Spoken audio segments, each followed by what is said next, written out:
My name is Tom Main. I'm the proud owner of Freeland's restaurant in beautiful Carmel, Indiana.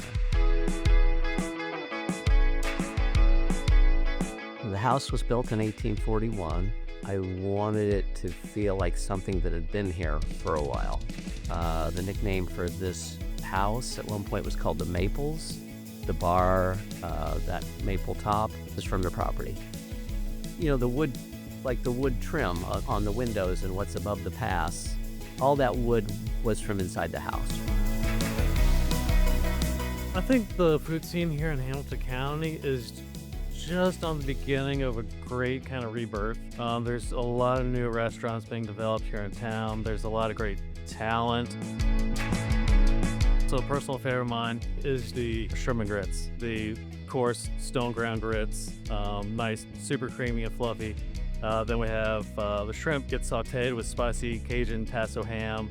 Then on top of that, we have this sweet and sour green tomato with chow chow, which is like a sweet sour relish. Braised pork belly is nice purple forbidden rice on top of some red cabbage kimchi that I make in house. And it just gets slightly funkier and funkier every time I make it. The pork belly itself takes us 3 days to make. So the first day we cure it overnight.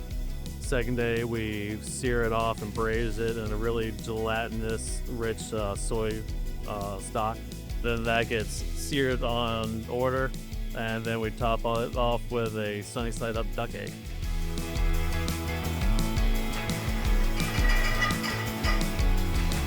That escargot vol au vent, we marinate snails and basil coming from the garden down the way. Then it gets sauteed in this amazing garlic parsley butter, and then it gets stuffed into this little vol au vent, which is a open-faced puff pastry. So it's garlicky and delicious.